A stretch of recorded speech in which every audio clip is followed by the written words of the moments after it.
Hello everyone. मैंने last video में class 12 physics chapter 2 में डिस्कस कर रहा हूँ। उसके एनसीईआरटी बैक एक्सरसाइज जितनी दी है उसका सलूशन। अब मैं एक्सरसाइज 2.3 डिस्कस करने जा रहा हूँ। क्वेश्चन आपके स्क्रीन के सामने है। क्वेश्चन कह रहा है बच्चा टू चार्जेस जिसका मैग्नीट्यूड दिया है 2 microcoulomb and minus 2 microcoulomb are placed at the points A and B 6 centimetre apart. कह रहा है identify an equipotential surface of the system. फिर कह रहा है what is the direction of electric field at every point on this surface. तो पहले तो हम आपको दिखा दे रहे हैं डायग्राम में। ये बच्चा लाइन ज्वाइनिंग द चार्जेस में बना दे रहा हूँ इस तरीके से। इसको मैं ए बोल दे रहा हूँ, इसको बी बोल दे रहा हूँ, और ए पे कितना मैं रख दे रहा हूँ +2 माइक्रोकूलम, और बी पे मैं रख दे रहा हूँ -2 माइक्रोकूलम। अब दोनों का जो बीच का डिस्टेंस है ये कितना मैं मान ले रहा हूँ, यहाँ पर दिया हुआ है, दिया कितना 6 सेंटीमीटर अपार्ट है। अब कह रहा है identify the equipotential surface of the system. पहली चीज तो हम समझ लेते हैं इक्विपोटेंशियल सरफेस होता क्या है। What is equipotential surface? ऐसा सरफेस बच्चा जिसपे किसी चार्ज को लेके जाऊं, ऐसा पोटेंशियल सरफेस मैं यहाँ पे बना के आपको दिखा रहा हूँ।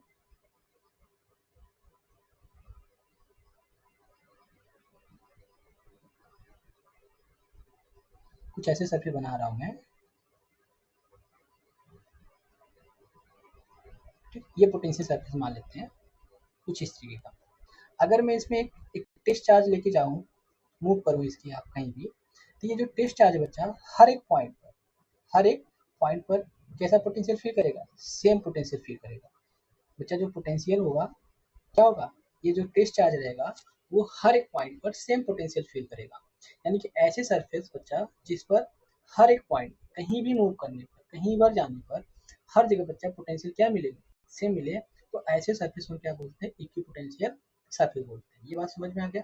अब दूसरी बात, अगर क्वेश्चन में और भी एक्स्ट्रा चीज अगर पूछ लेता कि what is the work done on the equipotential surface, work done कितना होता है? तो हमने पढ़ा रखा है आपको, जो वर्क डन होता है बच्चा कैसा होता है? Change in potential into Q, change in potential into Q, ये होता है। तो हमने बोला जो चेंज इन पोटेंशियल होगा बच्चा इस केस में, जैसे हर जगह पॉइंट पर मान लेते बच्चा यहाँ पर V1 मान लिया, कितना मान लिया यहाँ पर पॉइंट पर V1, और इस पॉइंट पर V2, और V1 यहाँ पर क्या है? V1 बराबर V2 है। V1 बराबर क्या है? V2 है। मतलब मैंने चार्ज को लेके इस V1 पॉइंट से V2 पॉइंट पर लेके आ रहा हूँ। तो उस केस में बच्चा मुझे मेरे द्वारा कितना कार्य करना पड़ेगा मैं उसका लिए बताने जा रहा हूँ। तो हमने पता है बच्चा it is what, it is the equipotential surface. ये कैसा है? ये इक्विपोटेंशियल सरफेस है। मतलब हम चाहे यहाँ भी रहूँ, चाहे यहाँ रहूँ, चाहे यहाँ रहूँ, चाहे कहीं भी रहूँ, हर पॉइंट पर मुझे पोटेंशियल कैसा फील होगा? यानी कि इस टेस्ट चार्ज पर पोटेंशियल कैसा फील होगा? सेम होगा। इस केस में अगर चेंज इन पोटेंशियल निकालूंगा मुझे क्या मिलेगा? जीरो मिलेगा। मुझे क्या मिलेगा? जीरो मिलेगा। इतनी बात समझ में आ गया। अगर चेंज इन पोटेंशियल जीरो हो गया और टेस्ट चार्ज ने किसको लेके चल रहा हूँ? क्यू नॉट को लेके मैं मोशन करा रहा हूँ इस इक्विपमेंट से, तो इस पे बच्चा जो वर्क डन होगा एजेंट द्वारा कैसा होगा? जीरो। यानी कि इक्विपोटेंशियल सरफेस पे जो नेट वर्क डन होता है कैसा? जीरो। ये तो मैं एक्सटर्नल दे दिया यहाँ पर। मेन हमारा था यहाँ पर इक्विपोटेंशियल सरफेस होता क्या है, ठीक है। अब मैं यहाँ पे डिस्कस करने जा रहा हूँ कि अभी कह रहा है कि इन दोनों के चार्जेस की वजह से, एक बच्चा प्लस में है, एक माइनस में, और दोनों का मैग्नीट्यूड क्या है? सेम। उस केस में अगर दोनों चार्जेस का मैग्नीट्यूड सेम होता है तो उस केस में जो नेट पोटेंशियल होता है बच्चा कहाँ जीरो होता है? अगर नेट पोटेंशियल जीरो निकालना चाहो तो कहाँ मिलेगा? जस्ट मिड में मिलेगा। कहाँ मिलेगा? जब दोनों की वजह से पोटेंशियल डिफरेंस निकालूंगा तो मुझे नेट पोटेंशियल कहाँ बचा? जीरो मिलेगा। कहाँ पे? Potential difference due to the charges. कैसे मिलेगा? यहाँ पर जीरो यहाँ मिलेगा। या तो मैं कहूँ जो बच्चा आपको पोटेंशियल होगा दोनों की वजह से सेम कहाँ मिलेगा? पोटेंशियल दोनों पे यहाँ पर मिड पॉइंट, मैं ओ पॉइंट को मैं बोल रहा हूँ मिड पॉइंट, दोनों जगह पोटेंशियल क्या होगा? सेम होगा। अब नहीं समझ में आ रहा तो मैं करके दिखा रहा हूँ। देखो मैं मान लो तो बच्चा ये 16 है, कोई मिड पॉइंट ले लेता हूँ 6 सेंटीमीटर का, कितना हो जाएगा ये मिड पॉइंट? 3 सेंटीमीटर हो जाएगा। 3 सेंटीमीटर इधर हो जाएगा। अगर मैं एक की वजह से निकालूंगा पोटेंशियल तो मुझे मिल जाएगा यहाँ पर के क्यों कितना है बच्चा? यहाँ पर 2 इंटू 10⁻⁻6 अपान अपान यहाँ हो जाएगा आपका 3 इंटू 10⁻²। ऐसे बच्चा अगर वी भी निकालूंगा के माइनस का जाएगा 2 इंटू 10⁻6 3 इंटू 10 पावर -2। तो देख आप वहाँ से मैग्नीट्यूड से अगर मैग्नीट्यूड से अगर कंपेरिजन करोगे तो मैग्नीट्यूड में बच्चा दोनों केस में क्या आएगा, सेम आएगा। दोनों केस मैग्नीट्यूड क्या आएगा, सेम आएगा। कितना आएगा देखो, सेम आ रहा है, इसमें भी आ रहा है बस ये, बस यहाँ पे माइनस आ रहा है। माइनस साइन बस इतना बता रहा है जो ये पोटेंशियल मिल रहा है बच्चा किस वजह से हो रहा है, due to the minus charge की वजह से हो रहा है। किस वजह से, ड्यू टू माइनस चार्ज। तो आप देख रहे हो ये एक ऐसा सरफेस बनेगा, यहाँ पर मैं आपको बना के दिखा रहा हूँ।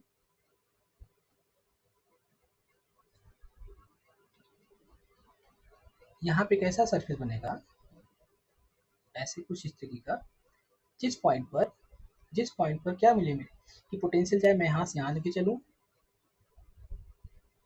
पोटेंशियल में चाहे यहाँ से यहाँ लेके चलूँ, चाहे पोटेंशियल में यहाँ से यहाँ चलूँ, चाहे यहाँ से चलूँ, और इधर से भी चलूँ, इस साइड से, इधर से इस साइड से, और इधर से इस साइड, मतलब ये सेम डिस्टेंस कहीं भी चलेंगे हम, हर पॉइंट पर मुझे दोनों चार्ज से सेम डिस्टेंस बच्चा मुझे क्या मिलेगा, दोनों जगह पे मुझे पोटेंशियल क्या मिलेगा, सेम मिलेगा। पोटेंशियल मुझे क्या मिलेगा, सेम मिलेगा। यानी बच्चा कह रहा है, क्वेश्चन में कह रहा है, यही चीज पूछ रहा है कि identify an equipotential surface of the system. तो मुझे आइडेंटिफाई कहाँ करना है बच्चा, इक्विपोटेंशियल सरफेस को, just mid of the line joining the charges. यहाँ पे बच्चा ये कहाँ पे आइडेंटिफाई होगा, ये बच्चा just mid of the line joining the charges. ठीक, अगर दोनों का चार्जेस के मैग्नीट्यूड अलग अलग होते, अगर बच्चा दोनों के चार्जेस मैग्नीट्यूड के अलग अलग होते, उस केस में हो सकता था कि इसके जो पोजीशन में निकाला हूँ यहाँ मिड से थोड़ा सा, या तो इधर शिफ्ट हो जाता है या तो इधर शिफ्ट हो जाता है। यानी उस केस में अगर मैं आपको यहाँ बना के दिखा देता, जब दोनों का पोटेंशियल सेम ना होता, तो हो सकता था बच्चा यहाँ पे कहीं लाई कर सकता था, या बच्चा हो सकता है यहाँ कहीं लाई कर सकता था पोटेंशियल। अच्छा, दोनों चीज तो ये समझ में आ गया। यानी कि ये एक ऐसा सरफेस यहाँ पे मिलेगा इस वाले रीजन, यानी इस वाले डिस्टेंस पर जहाँ पे ओ बनाया हुआ है, यानी कि एट द मिड पॉइंट पर एक ऐसा डिस्टेंस मिलेगा बच्चा, ऐसा सरफेस मिलेगा जहाँ पे ऊपर जाने पर, नीचे जाने पर, इस दोनों पॉइंट पर सेम डिस्टेंस चलने पर मुझे यहाँ पे क्या मिलेगा, सेम पोटेंशियल मिलेगा, सेम पोटेंशियल मिलेगा। इसीलिए यहाँ पे जो पहले क्वेश्चन का आंसर मिलेगा मुझे क्या मिलेगा कि बच्चा जो इक्विपोटेंशियल सरफेस होगा कहाँ होगा, just meet the line joining the charges, just meet of the line joining the charges. क्यों बच्चा, क्योंकि दोनों का चार्जेस का मैग्नीट्यूड क्या है, सेम है। दोनों चार्जेस का मैग्नीट्यूड क्या है, सेम है। दूसरा कह रहा है what is the direction of electric field at every point on this surface, what is the direction of electric field at every point on the this on this surface. तो हमने पढ़ा रखा है आपको कि बच्चा आप देखते हो ये जो होता है क्या होता है, जो यहाँ पे आप देखोगे पोटेंशियल ग्रेडियंट कैसे लिखा जाता था, delta minus of delta we upon delta R. इसी को मैंने डेल्टा वी बराबर लिखा था मैंने, कि बच्चा क्या लिखा था मैंने यहाँ पर, delta V equal to minus E delta R, ये हमने लिखा था ये प्रॉपर। तो अगर मैं आपको वेक्टर फॉर्म में लिखता हूँ यहाँ पर मुझे कैसे मिलता, मुझे यहाँ पर अगर इसको वेक्टर फॉर्म में लिखता तो मुझे यहाँ पे मिलता क्या, मैं यहाँ पे लिख के दिखा दे रहा हूँ। If you want to write it in vector form तो माइनस ई डॉट आर, ये आपका वेक्टर नोटेशन में है, ये आपका स्केलर फॉर्म में है। ठीक है, मतलब कि इस सिंपल फॉर्म में। अब देखो अगर मैं कह रहा हूँ इक्विपोटेंशियल सरफेस है, कैसा सरफेस बच्चा यहाँ पर, इक्विपोटेंशियल सरफेस है। अगर ये इक्विपोटेंशियल सरफेस है तो इस पे जो हमारा चेंज इन पोटेंशियल आएगा, यानी पोटेंशियल डिफरेंस आएगा, वो क्या मिलेगा, जीरो मिलेगा। क्योंकि यहाँ भी पोटेंशियल सेम, यहाँ भी पोटेंशियल, अगर दोनों का मुझे पोटेंशियल डिफरेंस निकालना होगा तो मुझे क्या मिलेगा, डेल्टा भी जीरो मिलेगा। इस कॉन्सेप्ट में अगर मैं यहाँ पे लिखूँ कि डेल्टा भी यहाँ पे लिखो एट इक्विपोटेंशियल सरफेस, कहाँ पे, एट इक्विपोटेंशियल सरफेस, तो डेल्टा भी क्या होता है यहाँ पर, जीरो हो जाएगा, और यहाँ पे मुझे क्या मिल जाएगा, ई डॉट डी आर। मैं सिंपली अगर लिखना चाहूँ इसको, E dot D R equal to क्या, जीरो हो जाएगा, ये बात। अच्छा, ये दोनों जो डॉट प्रोडक्ट है, डॉट प्रोडक्ट का अगर मैं ओपन करूंगा तो मुझे मिलेगा बच्चा आपका D R cos theta equal to zero. अगर यहाँ से देखो ई तो जीरो हो नहीं सकता, और डी आर भी नहीं हो सकता जीरो, डिस्टेंस तो जीरो होगा नहीं, और इलेक्ट्रिक फील्ड वहाँ पे भी जीरो नहीं होगा, क्योंकि इक्विपोटेंशियल सरफेस यानी कि वहाँ पे इलेक्ट्रिक फील्ड का होना जरूरी है। ठीक, तभी तो वहाँ पे पोटेंशियल से आपको एक्सपीरियंस होगा। अब देखो यहाँ पर, अब इस केस में जीरो कौन हो सकता है बच्चा, ये वैल्यू जीरो हो सकती है, मतलब कॉस थीटा बराबर क्या हो सकता है, जीरो। कितने की वैल्यू जीरो होती है बच्चा, कास के, कास 90 वैल्यू जीरो होता है, यानी थीटा बराबर क्या हो जाएगा यहाँ पर 90 डिग्री हो जाएगा। कितना, थीटा बराबर कितना हो जाएगा 90 डिग्री। यानी कहने का मतलब बच्चा, मैं आपसे इस मैथमेटिकल ट्रीटमेंट से ये बताया हूँ कि जो ई और R, E and D R के बीच में जो डिस्टेंस होगा कैसा होगा, जीरो होगा। कैसा होगा, जीरो नहीं, डिस्टेंस कैसा होगा, एक दूसरे के परपेंडिकुलर होंगे। यानी कि मैं यहाँ से दिखा दे रहा हूँ कि जो यहाँ पे एंड लिख रहा हूँ, यहाँ पे आपको ई और डी आर होंगे, कैसे होंगे, परपेंडिकुलर होंगे। कैसे होंगे, परपेंडिकुलर। अब इसको दिखाने का क्या मतलब है, इसको बताने का हमको क्या मतलब है, आइए हम ग्राफ दिखाते हैं। अगर बच्चा, अगर इस पोटेंशियल सरफेस पे अगर मैं इस तरीके से चल रहा हूँ, इस चार्ज को इस साइड लेके चल रहा हूँ या नीचे लेके चल रहा हूँ, तो इस पे जो पोटेंशियल होगा कैसा होगा पोटेंशियल, मैं पोटेंशियल आपको दिखा बना के दिखा रहा हूँ यहाँ पर। तो इस पॉइंट पर जो पोटेंशियल होगा कैसा होगा, नॉर्मल होगा। कैसा होगा, नॉर्मल होगा। कैसा होगा, नॉर्मल होगा। कैसा होगा यहाँ पर, नॉर्मल होगा। ठीक, इस तरीके से आपको सरफेस कैसे दिखेगा, नॉर्मल दिखेगा।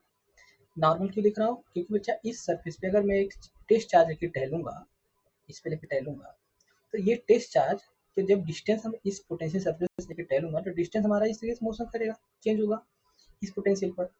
तब इस पोटेंशियल ये है, तो अभी भी मैंने आपको दिखाया मैथमेटिकली कि जो बच्चा अगर डिस्टेंस इस तरीके चल रहा हूँ तो इलेक्ट्रिक फील्ड इसमें कैसे एक्सपीरियंस होना चाहिए, मैथमेटिकली परपेंडिकुलर होना चाहिए। तो कैसे मिलेगा मुझे ये, यानी कि इलेक्ट्रिक फील्ड कैसा होता है बच्चा, पोटेंशियल पर परपेंडिकुलर होता है। यानी कि इसका आंसर कैसे लिखोगे, what is the direction of electric field at every point on the surface dot. यहाँ पे लिखो बच्चा perpendicular to the surface, perpendicular to the to this surface.